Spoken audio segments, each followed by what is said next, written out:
The Coldest Place on Earth by Tim Vickery. Chapter 1. Two Ships. The race began in the summer of 1910.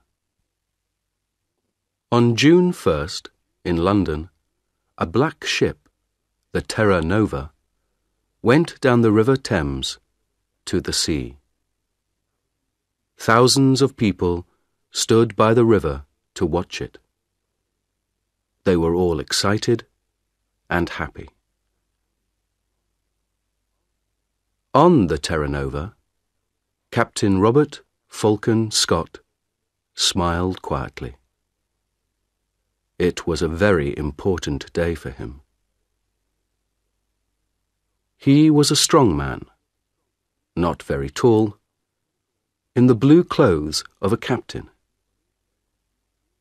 He was 41 years old, but he had a young face, like a boy. His eyes were dark and quiet. One man on the ship, Titus Oates, smiled at Scott. "What an exciting day, Captain," he said. "Look at those people. I feel like an important man." Scott laughed. "You are important, Titus," he said. "And you're going to be famous, too. We all are. Do you see this flag?"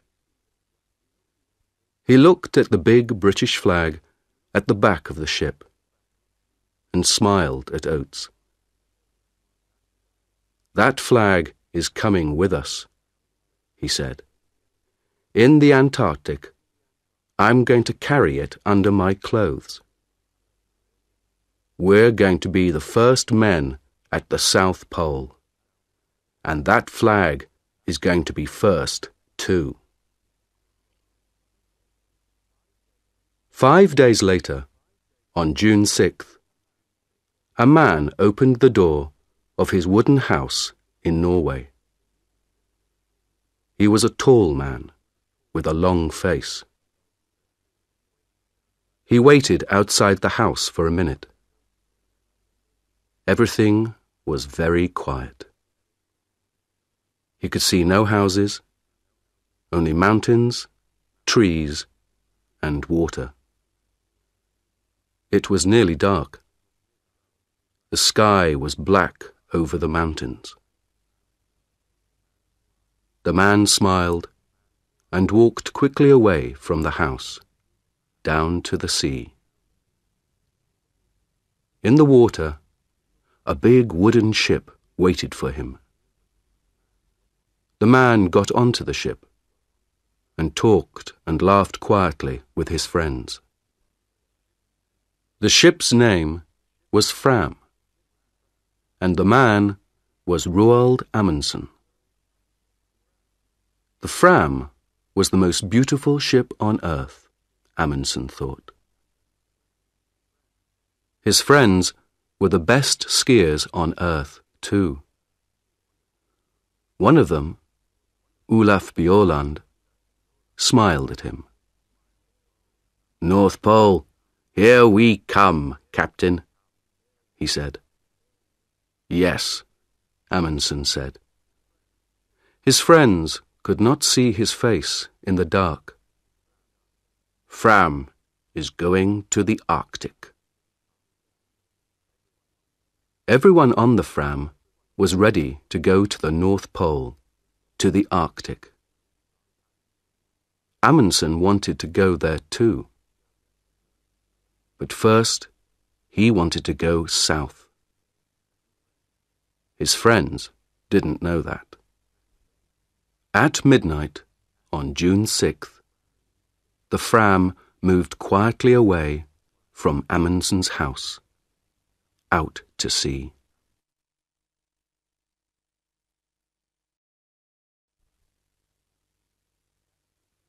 Chapter 2. The Race.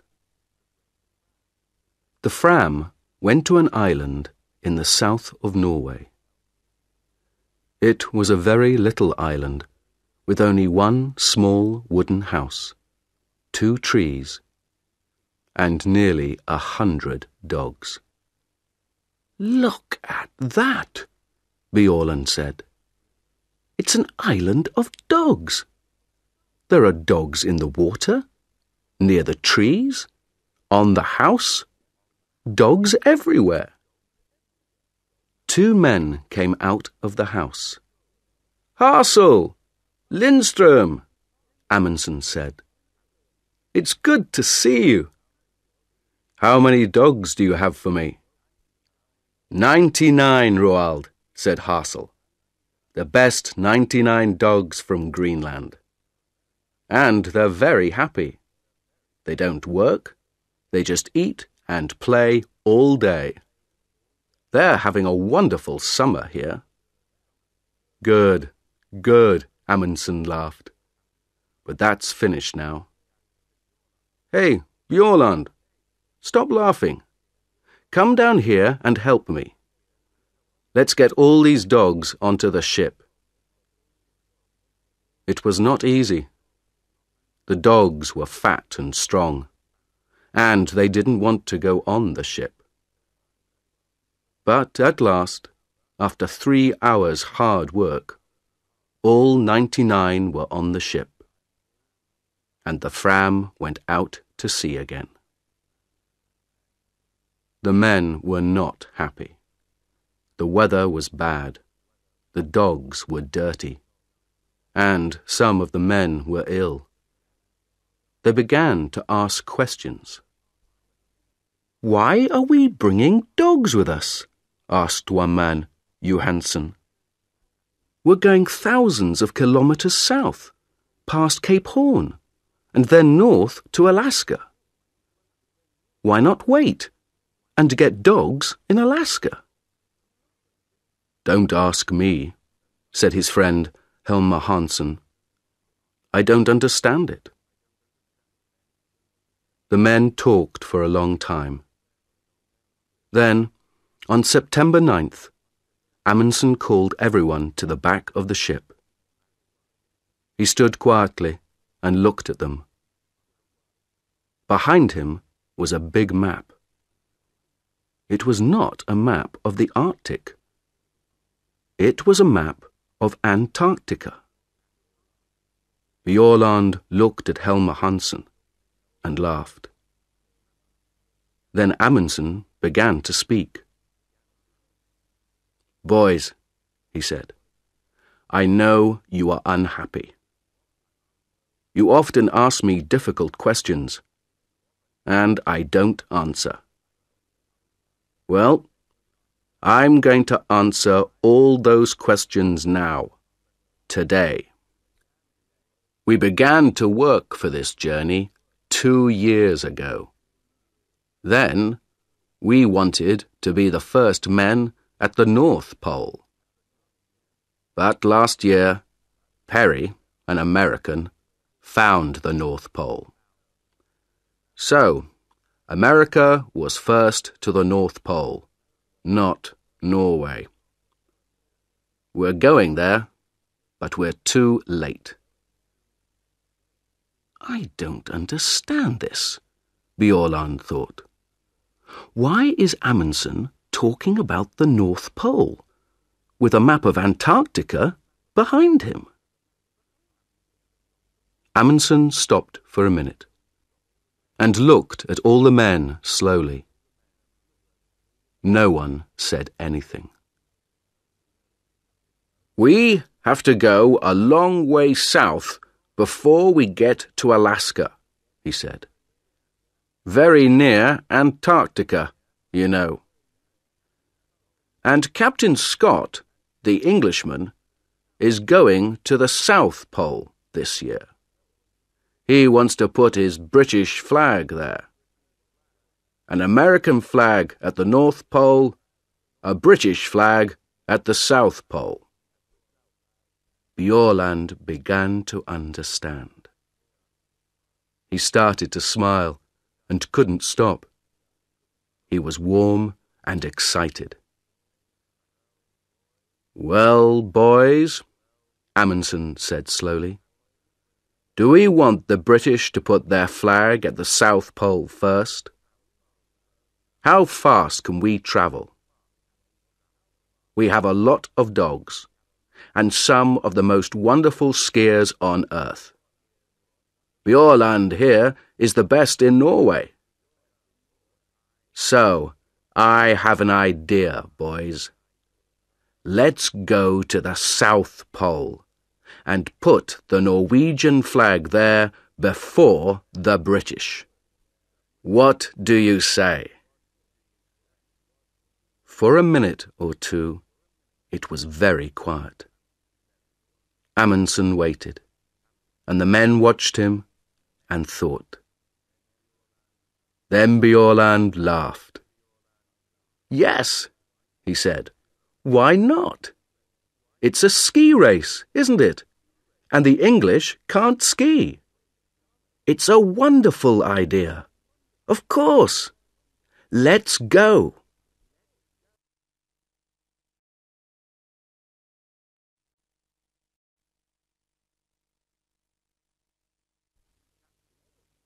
Chapter 3. The Ponies.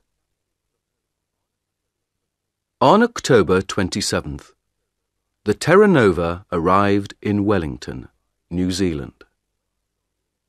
When Scott came off the ship, a newspaper man walked up to him. Captain Scott, can I talk to you, please?" he said. Scott stopped and smiled. "Yes, of course," he said. "What do you want to know?" "Are you going to win?" the man asked.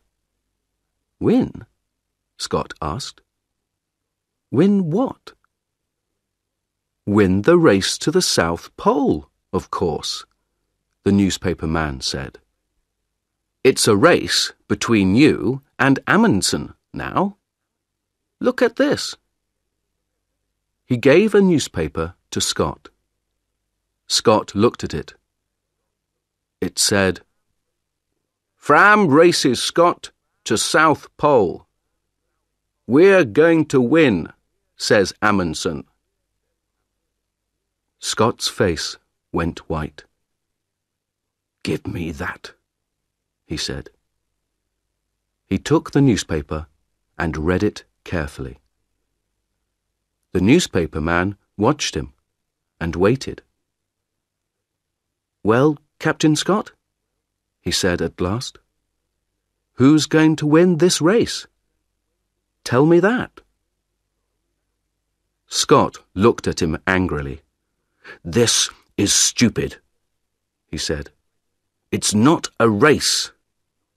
I came here to learn about the Antarctic. I'm not interested in Amundsen or in races." Then he walked back onto his ship, with the newspaper in his hand. Later that day, he talked to his men. He gave them the newspaper and laughed. "It doesn't matter," he said. "We're in front of Amundsen. And we have more men and more money. He has only 8 men and a lot of dogs. I know about dogs. They don't work in the Antarctic. We have 16 men and the new motor sledges. They are much better. And tomorrow the ponies are coming. We need ponies, motor sledges, and good, strong British men. That's all. Forget about Amundsen. He's not important." Scott asked Oates to look after the ponies, but he did not let Oates buy them. When Oates first saw the ponies in New Zealand, he was very unhappy. Most of the ponies were old. and some of them were ill. "They're beautiful ponies, Titus," Scott said. "They come from China. They're wonderful ponies." Oates looked at them angrily and said nothing. Then he asked, "Where is their food, Captain?" "Here." Scott opened a door. Oates looked inside. He thought for a minute. "We need more food than this, Captain Scott. These ponies are going to work in the coldest place on Earth. They need a lot of food. More than this." Scott smiled quietly. "We can't take more food on this ship, Titus. Where can we put it?" "But it doesn't matter, old boy. They're very strong ponies, you know. The best ponies on Earth." Later that night, Oates wrote a letter to his mother. "There are 19 ponies on the Terra Nova now," he wrote. "All the ponies are in a small room at the front of the ship. We eat our food in the room under the ponies, so our table is often wet and dirty." Scott makes a lot of mistakes, I think. And Antarctica is a very dangerous place.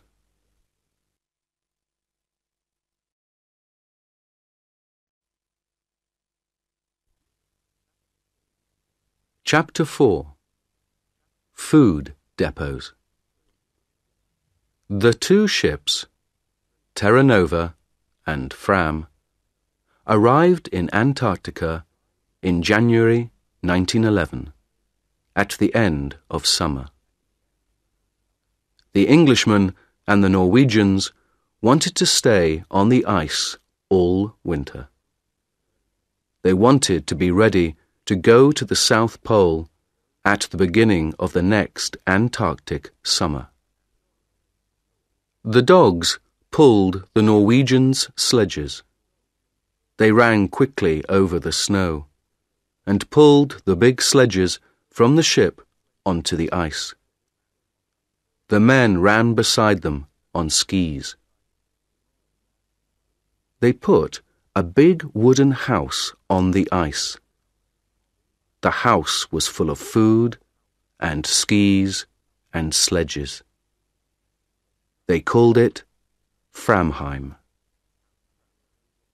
Outside the house, the dogs lived in holes under the snow. When the house was ready, the men made their first journey south. Before the winter, they wanted to take a lot of food south and leave it in depots. For the long journey to the pole, they needed a lot of food, and they couldn't carry it all with them. On February 10th, 5 men, 3 sledges, 18 dogs, and half a ton of food left Framheim and went south. It was easy. The weather was warm for the Antarctic, between -7 degrees centigrade and -17 degrees centigrade. The snow was good, and the dogs and skis went fast. They went 50 or 60 kilometers every day. After 4 days, they reached 80 degrees south and made the first depot. Amundsen made his depot very carefully. It was very important to find it again next summer. So he put a big black flag on top.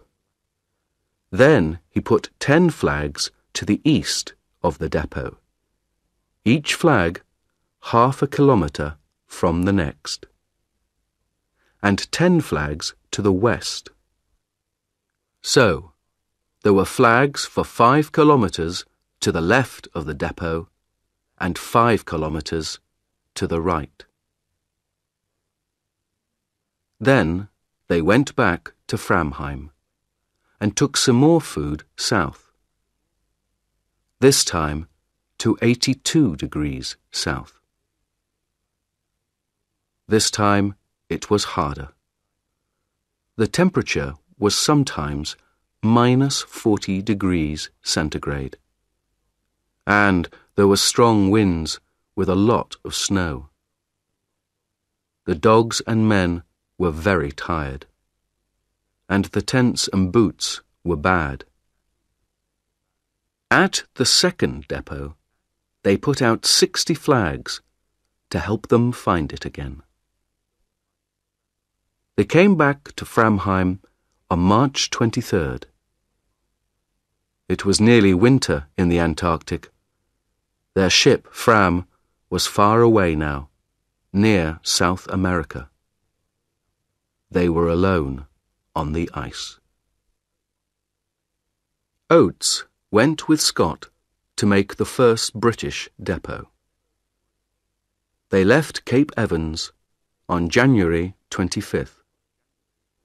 There were 13 men, 8 ponies, and 26 dogs. The dogs were faster than the ponies.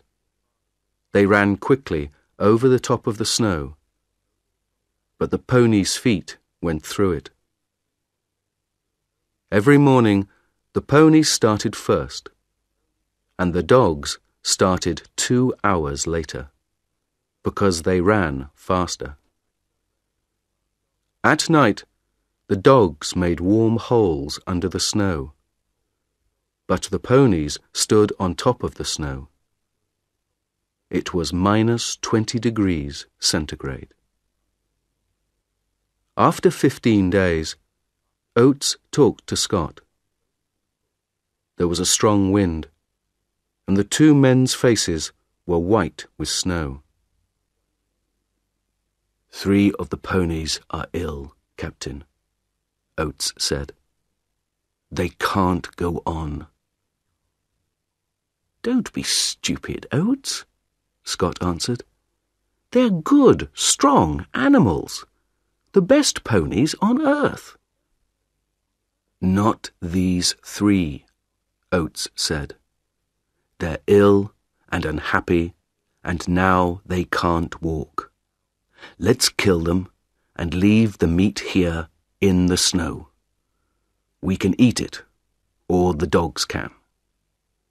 "Of course not," Scott said angrily. "These ponies are our friends. They work hard for us. I don't kill my friends." 3 days later, 2 of the ponies were dead. Scott's men were slower than Amundsen's. It took them 24 days to get to 80 degrees south. They made a big depot there and put 1 large black flag on top of it. Then they went back to Cape Evans. Their camp was on an island in the ice, and the sea ice moved sometimes. There were holes in the ice and black seawater under it. One day, 7 ponies went through the ice into the sea and died. 1 motor sledge also went into the sea.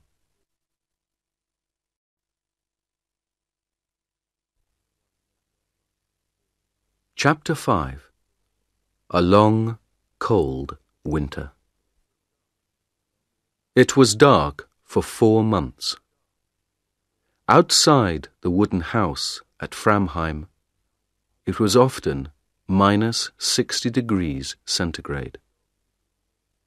The dogs lived in warm holes under the snow. The men stayed in the house and worked in their rooms under the snow.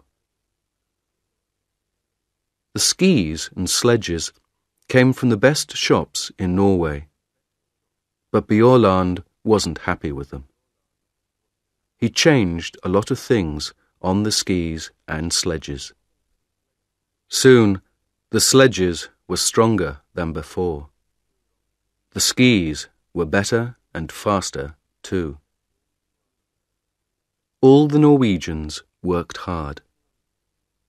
They looked after their dogs and worked on their equipment, the sledges, skis, tents.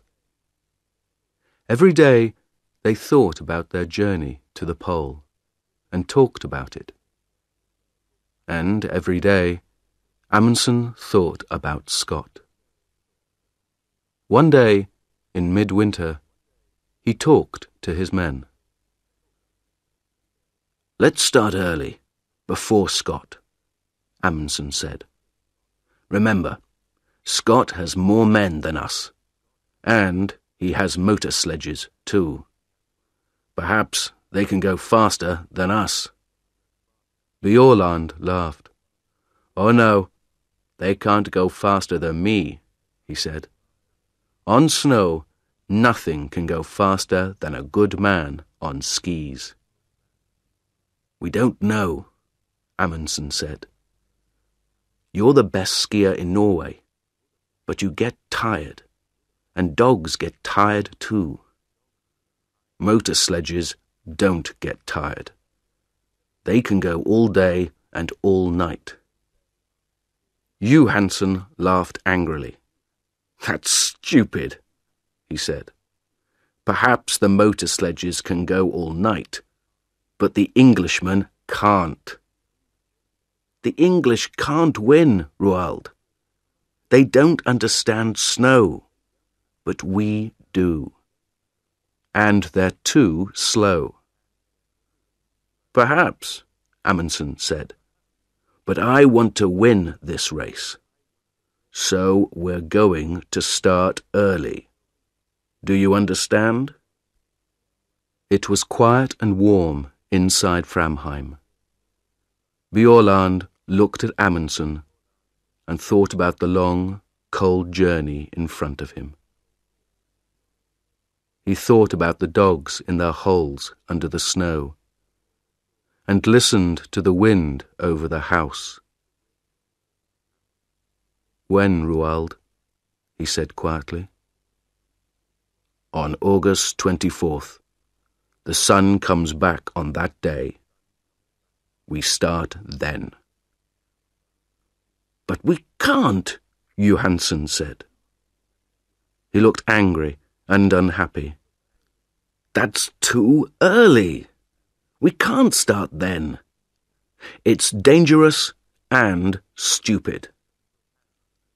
Amundsen looked at Johansen coldly. "You're wrong, Johansen," he said. "We want to win, remember? So we start on August 24th. Bjaaland listened to the winter wind outside. In Scott's camp, at Cape Evans, no one talked about Amundsen, and no one worked hard. They had good food, and they played football on the snow. They wrote a newspaper, the South Polar Times, and read books. No one learnt to ski, no one worked on the motor sledges. Twice, men went for long journeys across the snow. They walked and pulled the sledges themselves. Oates stayed at Cape Evans and looked after his ponies. Over the window in Cape Evans, Scott put a map of Antarctica. With a pen, he made a line from Cape Evans to the South Pole, and he put a little British flag at the pole. Under the map, Scott wrote the day for the start of their journey. "We start on November 3rd, he wrote.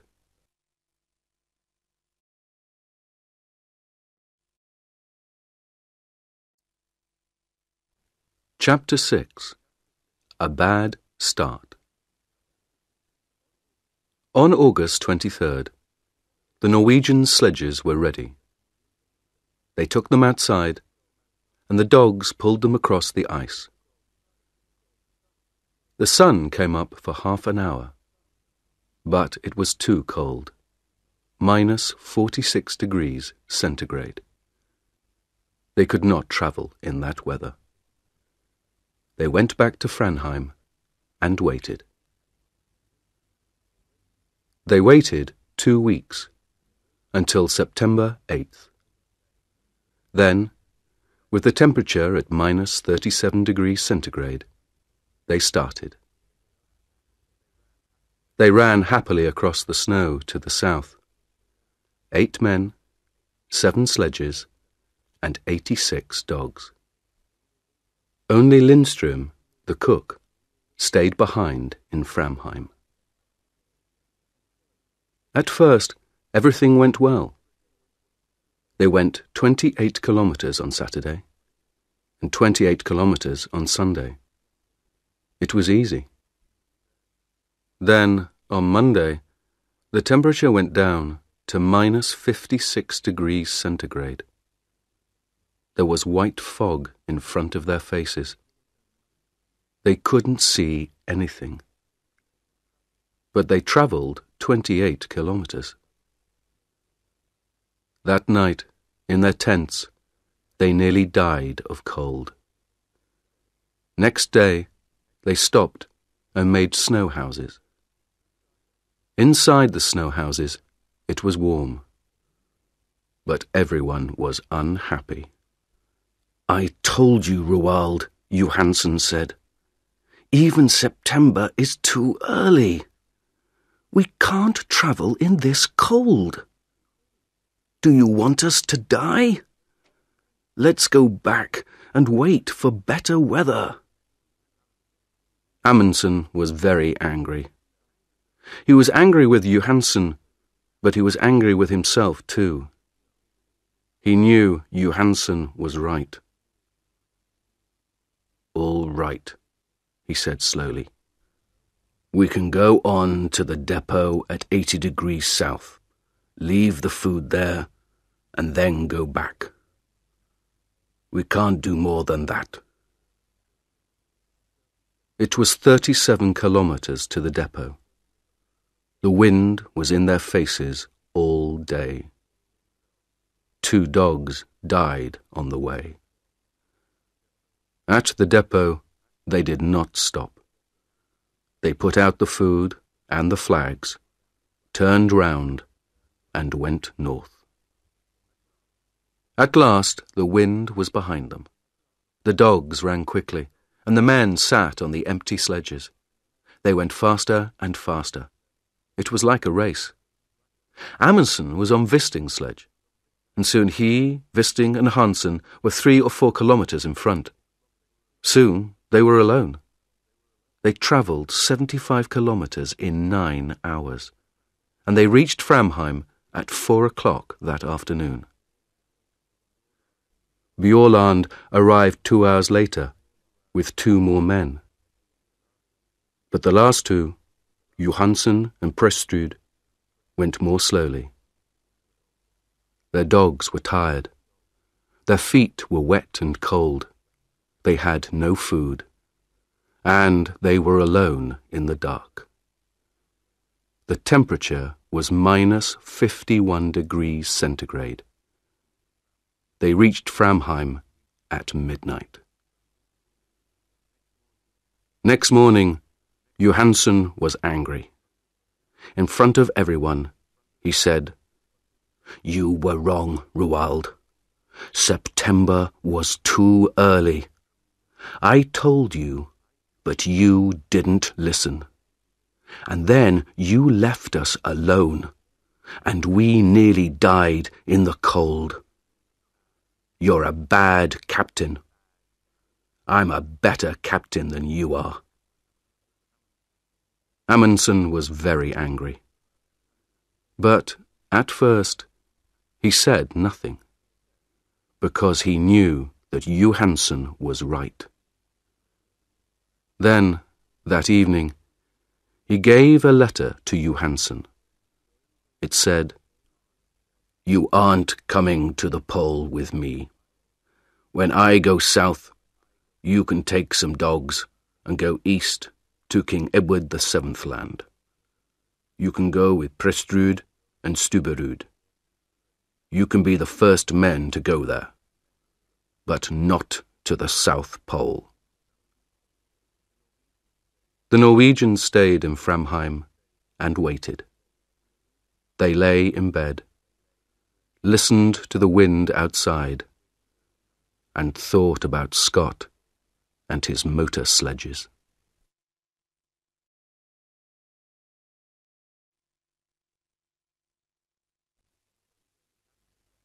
Chapter 7.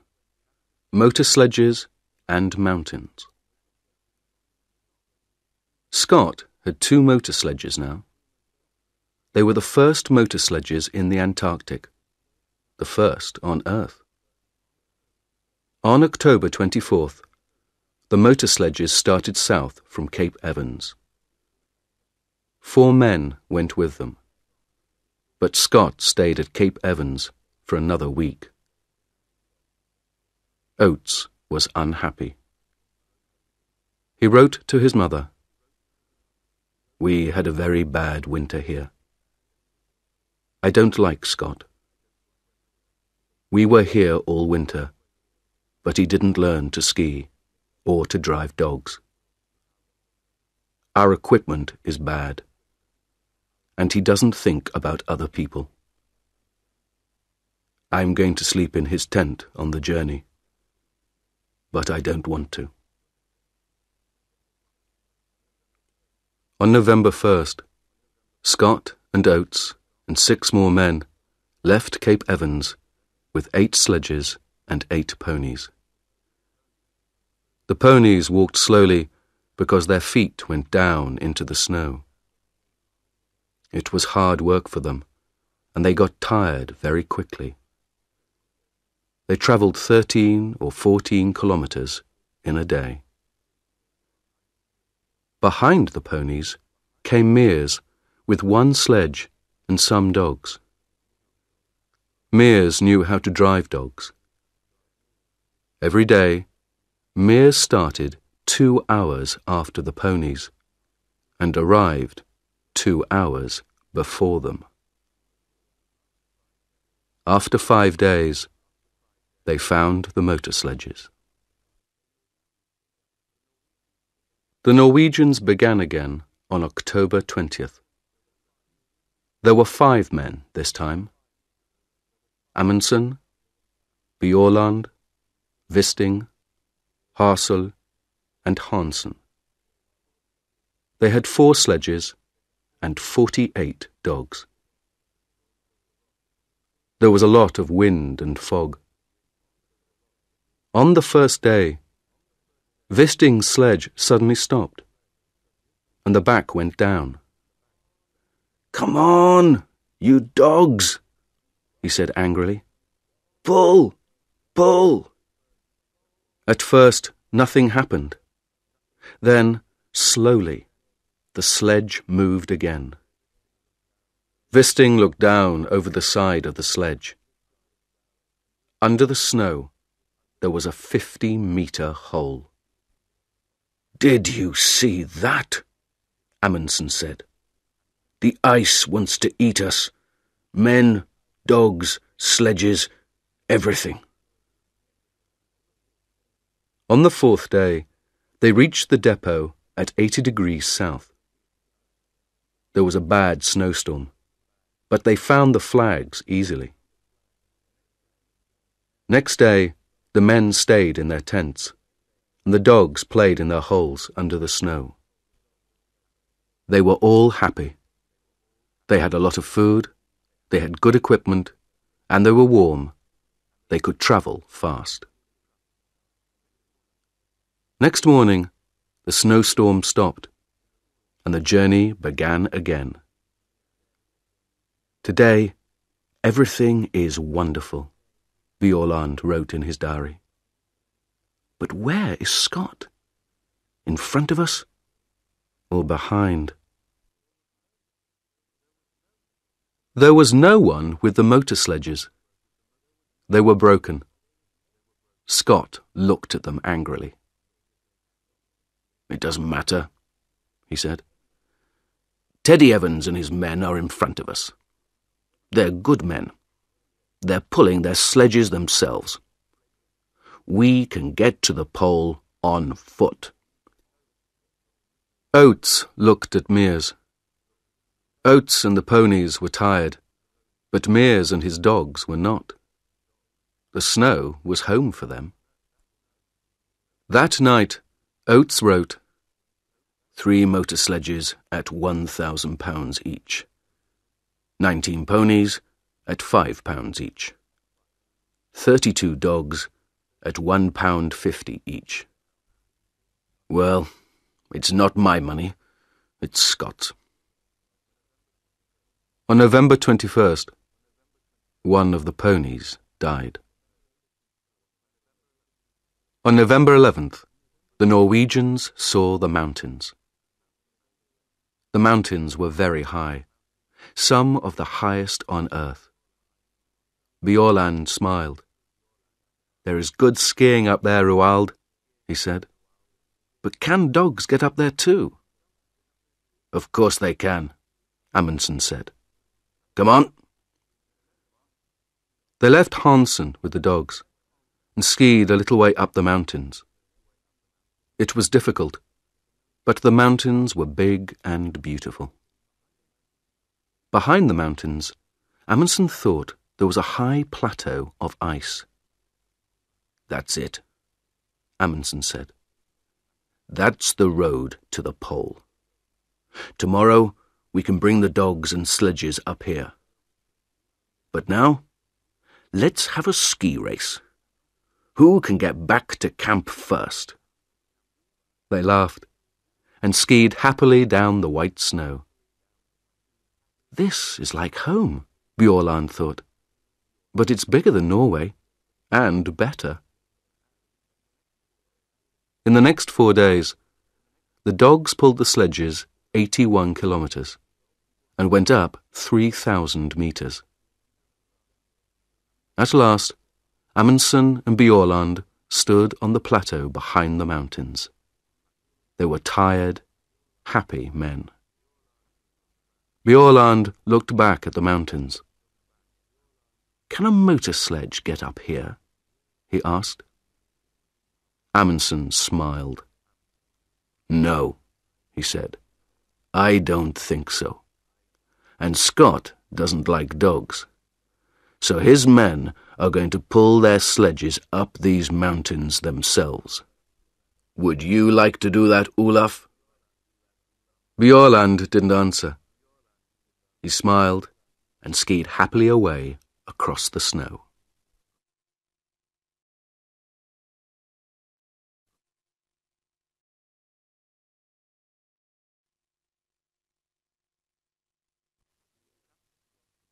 Chapter 8. Across the Plateau. On November 21st, the Norwegians killed 30 dogs. "They were happy," Amundsen said, "and now they're going to die quickly. We need 3 sledges and 18 dogs to go to the pole." When the dogs were dead, the other dogs ate them. The men ate them too. They were good friends, Roald wrote in his diary. And now they are good food. 2 days later, the dogs were fat. Then, in a snowstorm, they began their journey again. After the snowstorm, there was fog, and in the fog, they got lost on an ice river with hundreds of big holes in it.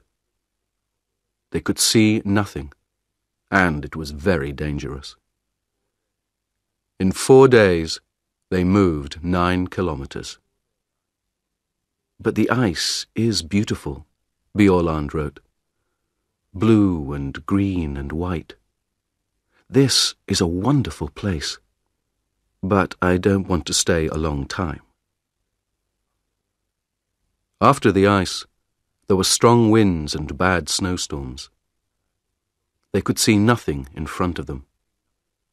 But every day they travelled 25 or 30 kilometres.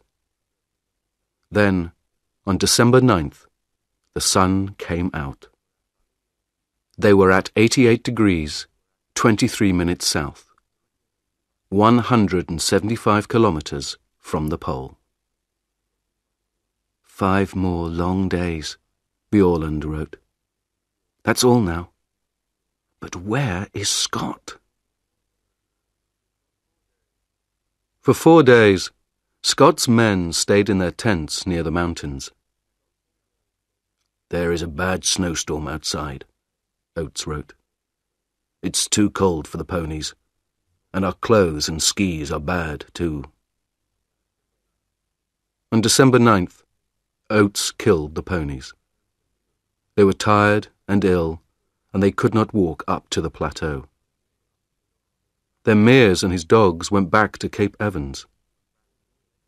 We can pull the sledges ourselves, Scott said. We can do it. We're all strong men. There were 2 sledges and 8 men. They went 24 kilometres a day.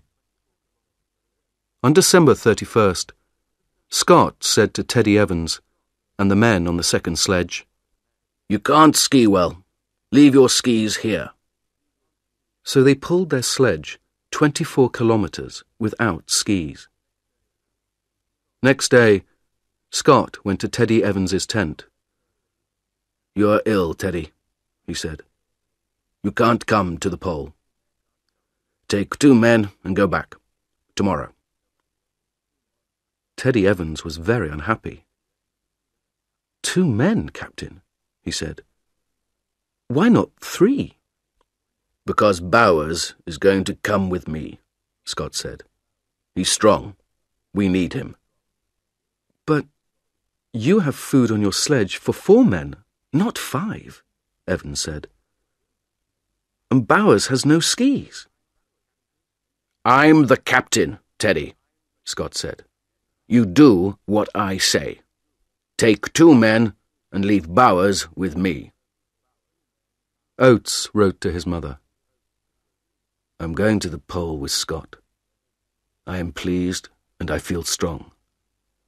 But in his diary he wrote, My feet are very bad. They are always wet now, and they don't look good. On January 4th, Scott's men left Teddy Evans and went on. Scott, Oates, Wilson and Edgar Evans had skis, but Bowers did not. They were 270 kilometres from the pole. December 14th, 1911, was a warm, sunny day. 5 Norwegians skied over the beautiful white snow. It was very quiet. No one spoke. They were excited and happy. 6 more kilometres, Bjaaland thought. Is there a British flag? I can't see a flag, but... Look, Hassel said. What's that over there? Bjaaland left his sledge and skied quickly away over the snow. What is it? He thought. Is it? No. It's nothing, he called. There's nothing there. Nothing. 3 kilometres. 2. Roald, Amundsen called to Amundsen. Go in front of me, please. It helps my dogs. That's not true, Bjaaland thought. His dogs are running well today. But Amundsen wants Amundsen to be first. The first man at the South Pole. They skied on and on, over the beautiful snow. Stop, Amundsen said. He waited quietly for his men. "This is it," he said. Bjaaland looked at him. "But there's nothing here," he said. Amundsen smiled. "Oh, yes, there is," he said. "There's something very important here, Olaf. Very, very important." "What's that, Roald?" "Us. We're here now. Isn't that important, Olaf?" The four men stood on the snow and looked at him. Then, slowly, they all began to laugh.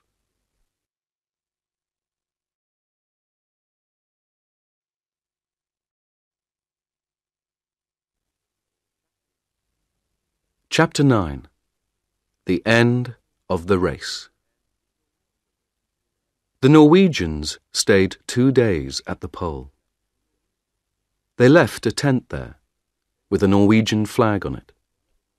Inside the tent, they left some food, a letter for the King of Norway, and a letter for Scott.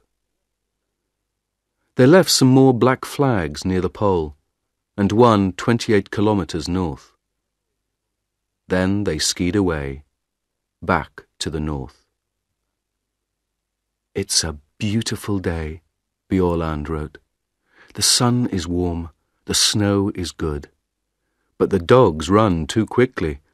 I can't get in front of them." They found their depots easily. There were 10 between the pole and Framheim. Each depot had a lot of food. They laughed and skied quickly down the mountains. Often they skied 50 kilometers a day. On Friday, January 26th, 1912, they came back to Framheim. It was 4 o'clock in the morning. Inside the wooden house, Lindström, the cook, was asleep. Amundsen walked quietly to his bed. "Good morning, Lindström," he said. "Is our coffee ready?" The black flags waited at the pole. "What's that, Captain?" Bowers said. "Over there." "Where?" Scott asked. "What? Oh, my God." They all saw the small black flag in the snow, 2 kilometers in front of them. Slowly, they pulled their sledge to it. Next day, January 17th, 1912, they found the tent and the Norwegian flag. Near it, Scott took the British flag from under his clothes and put it up. In his diary, Scott wrote, "This is a very bad day. We are all tired and have cold feet and hands. It is minus 30 degrees centigrade, and there is a snowstorm. Great God, this is an awful place." They turned north.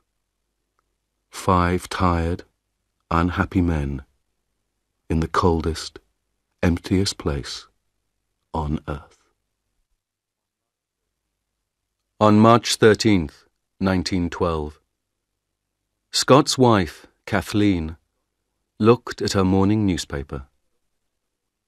"Norway's flag at South Pole," it said.